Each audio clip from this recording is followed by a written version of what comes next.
Summertime is the perfect time to dig into a really good book, so here is your guide to summer reading and my summer TBR. Let's get into it. Hello my friends, welcome to my channel. I'm Kim. I'm so excited you're here with me today. As I just said, we're going to be talking about my summer TBR and your guide to summer reading. I have a separate video that is my summer guide to romances, so my summer romance TBR. So that is going to be completely separate. There'll be no romances in this video, but this video is going to be a bunch of fantasies and a bunch of like miscellaneous fiction book. Why do I say novels, Marvels? Miscellaneous fiction books. So let's chat books. The first book I recommend that you should read this summer, that I'm hoping to read this summer, is Mad Mabel by Sally Hepworth. This is a women's fiction as well as a mystery thriller, and it follows our female main character. She is much older, much later in her life now, and she moves into a new neighborhood where suspicious things are happening, and it goes into a past timeline where our female main character was actually the youngest, I believe. The youngest convicted murderer in Australia. So it follows what happened way back then and the present timeline, and then I'm guessing they're going to intertwine. This sounds like a really fun read for summer. It's going to be like a thriller, so if you want something that's a bit mystery, a bit thriller, but more fun, more lighthearted for summer, because I feel like so many thrillers are very much like fall coded, I think this is a great one, and I'm hoping to get this one read this summer. Next up, I have a historical fiction novel that I think is good for summer. I don't really know. Obviously, I haven't read any of these books, so I could be 100% wrong about the seasonal vibes of these books, but to me, based on what I know, I think they give summer, and also I'm hoping to read them this summer anyways, no matter what. So just want to throw that out there. But the historical fiction book I was talking about is The Fraud by Zadie Smith. This one looks really, really good. It follows several main characters who are going through various things in their life, but all of them get completely obsessed with the Tichborne trial, which is a trial where a lower class butcher from Australia claimed he was in fact the rightful heir of a sizable estate and title. And it captivated all of England and our main characters, and basically we follow this trial and our main characters who are following it throughout their lives. So this sounds really fun and really interesting. I think it's fun that we're going to be learning about a trial, but also have different storylines with the main characters. I'm kind of really curious to see how that one goes, and I just feel like the yellow and green definitely give me summer vibes for like a historical fiction. Next up, I'm not really sure if this is very summery at all, but I very much want to read it this summer, and it is Box by Christina Dolcher.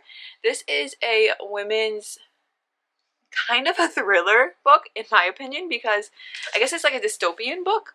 It says it's set in a United States in which half the population has been silenced, and it's a book in which women are only allowed to speak 100 words a day, and let's just say there's a whole lot of other control going on. So I feel like this is very timely, and I think it'll be a really interesting read for summer, and I think it's like a mystery thrillery book that is, again, not too heavy, and I think it just sounds really, really good, and I'm really interested to see how this one plays out.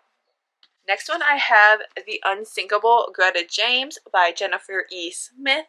This book, just the cover of it just gives me summer vibes with all the different colors and with the cruise ship on it. And in this book, a indie musician reeling from tragedy and a public breakdown reconnects with her father on a week-long cruise in this pitch-perfect story about the ways we recover love in the strangest of places. So that feels like coming of age. It feels like family connection. They get to go on a cruise, and yeah, I feel like that's just a really fun summery vibe, and it's going to have like a little bit different vibes. It's not just going to be all like romance or anything crazy. It's going to be like family connections, and that sounds really fun. And of course, we love an adventure. We love a journey in the summer. We love to travel. Next up, I have The Light Was Electric by Rachel Morton. This is a short little book, and in this one, our female main character is kind of going through a midlife crisis. So she decides to move or return to, I'm not sure if she moves or just goes for a visit, but returns to a lake town in Guatemala where she had been happy a decade earlier. And in this town, she ends up meeting two very different women and forming friendships with them, and then they kind of both take her life on very different paths, and she starts to kind of get really engrossed with the one and pulls away from the other, and I think life gets very, very messy. So this one sounds like a really fun book about female friendship and about how different people can kind of change how your life goes, and it just sounds really fun and really interesting, and it is pretty short, so I'm excited to like have a short book I can knock off my TBR. Next up, I have Happy and You Know It by Laura Hankin.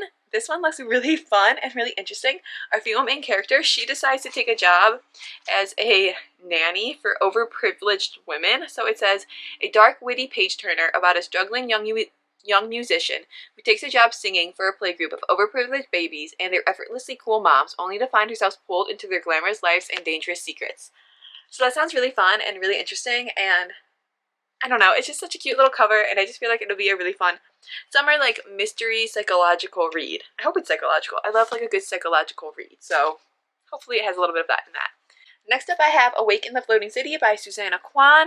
This one is more of a urban fantasy book in which San Francisco, I believe, we are set in San Francisco, and it follows our main character who connects with a 130-year-old woman that she is neighbors with and who she cares for, and they are basically trapped in this drowning city, and neither of them is ready to leave. So it's about living in a city that has been basically completely covered in water and is no longer there, but not really being ready to leave your home. So that sounds really good and really fun and interesting and a little bit different, which I'm really excited for. Next up I have Mustique Island by Sarah McCoy. This sounds like a perfect summer read, okay? Ready? It's a compulsive sun-splashed voyage of self-discovery with a wealthy divorcee and her two headstrong daughters in 1970s Mustique, the world's most exclusive private island, where Princess Margaret and Mick Jagger were regulars and long-held secrets are the buried treasures. So this is a bit of a coming of age, it's a bit of a mystery, and it's set on an island. So that just sounds really fun, and yeah, I can't wait to read this one. And finally, I have The Sunset Crowd by Karen Tamaby, and this one is also set in the 1970s. That is hilarious. Apparently, I have a lot of books set in the 70s, but I feel like 70s summer is definitely like a vibe. Like, that is for sure a vibe. It says, lush, mesmerizing, and absolutely enthralling, with the prose as glittering as the star-studded 1970s LA world she deftly portrays. So this follows 3 different women in Hollywood and basically like their lives on the Sunset Strip and everything that they go through, which includes survival and reinvention, faking it until you make it, and the glittering appeal of success and stardom. And it asks the timeless question, who gets to have America's dream? So that sounds really fun and really interesting, and these are all of the like miscellaneous fiction books that I really want to read this summer. And let me know if there's any of these books you guys think I need to move up my list and read right away because they were amazing. And let me know if you want to read any of these books together. Well, that's exciting. We now have all of my fiction books done, which means we can move on to fantasy. And again, I've not read any of these, so they may very much not give summer vibes, but just based on the storyline and what I know they're about, I feel like they do give summer vibes. And yeah, we'll just go through them really quick, and I'll let you know what I know about them, and you guys let me know which ones I need to read right away. The first fantasy book that I'm hoping to read this summer, and I think you guys should read along with me, is Heavenly Bodies by Imani Eru. This one, I'm really not sure if it gives off summer vibes at all. I do not know really much about it, but ooh, I actually think it does. Just the fact that it has to do like heavenly bodies, to me, just very much like the stars and everything, just gives me summer, because like that's when you're going to be outside looking at the stars more, so it's like that gives off summer to me. It says it's a romantasy series that blends Greek mythology, yep, told you it was summer, Greek mythology is 100% summer, with shadow magic and a tantalizing enemies-to-lover romance that rewrites the stars. So that very much gives off summer vibes to me. It is part of a series. I don't have any other books in the series, so I will throw that out there. But yeah, that is gorgeous, and it definitely gives off fantasy summer vibes, because I feel like so many fantasies, just like thrillers, are so dark and heavy, and they give off very much fall and winter vibes, like very much. So definitely having some more lighter and some different kind of storylines for me is what I think gives like the summer fantasy vibe. So something with like the stars or the heavens definitely for me gives off like summery vibes, where if anything that's like academic and anything that's like dragons or like very heavy, very war driven, that kind of stuff is all very much like fall winter vibes, you know? So next up I have Firebird by Juliet Cross, which ironically does have a dragon in it, but I believe this is pirates, and pirates obviously to me, I think it's pirates.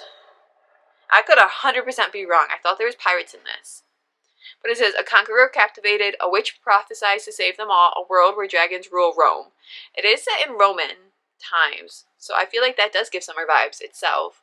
And it has to do with a slave and a dragon transformer soldier, and there's flying death riders. So I really don't think it is pirates. I think that was 100% wrong. 100%. That's embarrassing. But it is set in the Roman world, which I do still think is very much summery vibes. So, like, it still works. You know, it still works for me. And I still do want to read this one this summer. It is part of a series, and I'll put the series name right here. Book number 2 is released. I need to still get it. So I will hopefully be getting that one sometime, at some point. But this one, I think, is very much a summer fantasy vibe. Next up, I have The Everlasting by Alex E. Harrow. This one is a standalone fantasy, which I feel like is why it kind of really gives the fantasy vibes, because a lighter fantasy that's standalone I feel like is very nice, because I feel like so many fantasies are series, and that's a big commitment. In the summer, you don't always want to make that kind of commitment, you know? You want like a summer fling with the fantasies. You want a summer fling so then you can get back to the other genres. So I think a standalone is a great option. And this one follows, I believe it's a retelling of like Sir Lancelot, because I believe she like pulls a sword from something. Ooh, it's time travel. It says equal parts Arthurian send up. So Arthurian, I think, is like King Arthur. It's a King Arthur retelling. And then time traveling tragic romance. So that sounds really good. It sounds like it's going to be a bit dramatic, but I think that it's going to be a really fun one for summer. It looks like for summer, so I'm really excited for this one. Another one that I will... No, this one is not a standalone. This one, the next book is actually coming out soon, which is why I want to read it this summer, and that is Swordheart by T. Kingfisher. And in this one, gorgeous.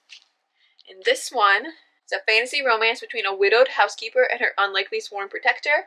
This one, she pulls a sword out of the wall. So I had these two mixed up. This one is a King Arthur retelling, and it's time traveling. And this one is where she pulls a sword from the wall. So that is a Sir Lancelot retelling. Wow, apparently I think summer is time for retellings, which I kind of feel like it is. Like, I kind of feel like these are all summery, like, storylines, you know? And in this one, our female main character inherits a house.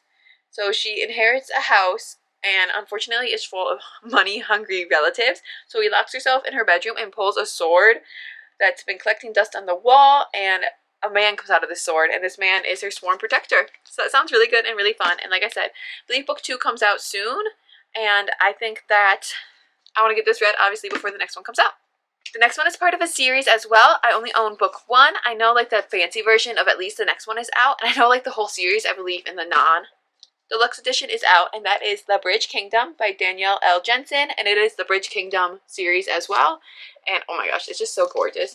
It is so pretty and so gorgeous, and I think that this one is going to be such a good read. And it's a sizzling fantasy romance filled with political intrigue and passionate love. And also, I have read a different duology by this author, and I really, really enjoyed it. A Fate Inked in Blood. I really, really liked that. This one is between a warrior princess who is driven by 2 certainties. The first is that the King of Arryn of the Bridge Kingdom is her enemy, and the second is that she'll be the one to bring him to his knees. I feel like that's all we need to know. And it just sounds so good and so summery. I'm really excited for that one. Next up is one that's definitely a little bit different than anything I've ever read before, and that is Somewhere in the Deep by Tanvi Burwa. And in this one, a female main character, she is trying to pay off her parents' debt, who I believe are, her parents are dead, and she's trying to pay off their debt so that she can make a life for herself. She's been doing it by battling monstrous creatures in an underground fighting pit, but unfortunately something happens and she gets banned from this fighting pit. So her only option is she has to protect a rescue mission hunting party deep within mining caves of an island where there's lots of creatures in there. So yeah, she has to go deep in the caves of this island and protect this hunting party to go and try to find some lost individuals. And yeah, that sounds really good. And I think that sounds really fun. And she's going to be part of the protecting party, which I think is going to be really, like, we love a good strong female lead. And like going deep in the caves just gives me like summery vibes. And this gives me summery vibes. Next up, this one I believe is kind of piratey. It at least has to do with a ship, and that is Ship of Sails by H. Layton Dixon. And this one, gorgeous, gorgeous, gorgeous, so gorgeous. Anything watery to me is summer. Like, if it's watery, if it's set on the water, if it's anything with a boat, it gives summer vibes to me. And it says a war-scarred mage, a sentient ship, a secret that could drown enemies. So the ship is sentient. Like, the ship has a mind basically of its own, and we have a female main character who's carrying a secret magic that is slowly killing her, and a captain, and our male main character is the captain of this ship. So it's pirates, it's privateers, it's secrets, it's princes, it's spies, and it's magic, and a lot is going on, and it sounds really good, and that's definitely summery vibes for a fantasy, like a sentient ship. That is 100% summer fantasy vibes. 100%. Next up is part of a duology, and that is the Blood of Hercules duology. This is book number 1. I also own book number 2. I'm hoping to read this duology this summer. It is a gladiator fantasy, and our female main character, I believe, is Hercules. And yeah, so gladiators, summer, Hercules, summer, like, need I say more? So yeah, I'm really excited to read this, and I've heard really good things about Jasmine Mas, and I've heard really good things about this duology, so I'm really excited to read it. Next up I have the first book in a series, and that is The Neverlist by Jade Presley. I believe there's going to be more in this series. I will let you know down below. And this one is a why choose romance between 4 princes and 1 female who's actually not interested in any of them. And I'm not really sure much about that, but I just feel like princes and why choose to me just gives very much summer vibes without it being like too heavy or anything for a fantasy book. I have it signed by the author, and I just feel like, yeah, this one's going to be a really fun read, and it just definitely gives off summer vibes to me, especially, like, a different kind of fantasy book, because, like, princes, I don't know, like, it's definitely fantasy. I don't know how it's fantasy, though. Or is it romance? I think it's fantasy. I guess we'll read it, and I'll let you know, but I believe this is fantasy, and, yeah, it sounds really, really good to me. Next up, I have book number 1 in a series. Book number 2 is released. I don't have it yet, and the first book is His Face is the Sun by Michelle Chavez Corpora. This one looks really good and really fun, and just the cover and like the book alone gives off very much summer vibes. And like I said, book number 2 is out. I don't own it yet. Hopefully I'll own it soon. This is about a princess, a priestess, a rebel, and a thief, and it's set in, like, if you look, it's set in like I don't want to say necessarily Egyptian times, but you can see like they have like the pyramids and like the Sphinx cats and stuff. So I'm guessing that's Egyptian time, right? Yeah, because that's to do with a pharaoh. So yeah, for sure. And I guess the 4 individuals, the 4 main characters in the book, are trying to save the kingdom. And like I said, there's going to be more to this series. So yeah, it sounds really good and really fun. It definitely gives off summery vibes. Like Egyptian, pharaohs, saving a kingdom. That's summer, you know? Next up, I have a duology, and it is a bit of a different duology, and that is the Bull Moon Rising duology. This is between a female and a Matterhorn. Yeah, a female and a Matterhorn. And I've never really, like, read very many, like, I guess this would be called a, would this be a monster romance? Let me know. I don't know. But I haven't really read very much where, like I've read demon romances. But I've read shifter romances. But I haven't read very much where, like, the male main character is a different species. So, yeah, I don't know much about it, but he is a Matterhorn. She is a woman, a human woman. It's a world of magical artifacts and fantastical beings. A woman determined to save her family joins forces with an unlikely partner, a Minotaur. Oh, he's a Minotaur, not a Matador. Matterhorn. Minotaur. He's a Minotaur. I'm sorry, I was wrong. He's a Minotaur. But yeah, it's a steamy romantasy. And it's a little duology, and they're really pretty. They definitely give off summer vibes, and I feel like just the whole storyline definitely gives off, like, summer fantasy. And then finally, the final series that I think is finished, but I'm not sure, I will let you know for sure, that I want to read this summer is the Nightweaver and the Star Chaser series. So I believe it is just the Nightweaver series. I'll let you know what it's called down below as well. It's by R.M. Gray, and this one is a pirate romance, and there's also something called Nightweavers, and they're cursed beings with unchecked power, and it follows our female main character, who has to team up with a Nightweaver, I think. Oh, because he offers them work at his estate, and she's suspicious of him. And then they hunt creatures responsible. Wow, it sounds like a lot is going on in this book, like a lot. It says, filled with elemental magic, forbidden romance, and breathtaking twists, this is a propulsive romantasy about an iron-willed heroine avenging her brother and discovering her destiny, perfect for fans of Powerless and Heartless Hunter. I loved Heartless Hunter, so that works out. But I believe I swear there's pirates. Why do I keep saying pirates and then, like, look at this. You can't tell me there's not pirates. You can't tell me there's not pirates, guys. There's definitely pirates in this one. So, yeah. That sounds good. I don't know what a Nightweaver is. Oh, yeah, I do. It's the person with unchecked power. And she has to team up with one because she has to work for one. And then there's monsters worse than Nightweavers, and she starts to fight them. So that's what is going on there. So yeah, my friends, that is your guide to summer reading and my summer TBR of fantasy and fiction books. I'm really excited to read all of these. Let me know which ones I should read first, and let me know which ones you guys want to read together. Let me know if we should start a book club. That could be fun. But yeah, this was so fun, and I would love to know what you guys are planning on reading this summer. Thank you guys so much for being here. I'll see you guys in my next one. Live well, read lots of good summery books, and go discover, my friends. Bye! If you're still here, comment, summer books are the best books.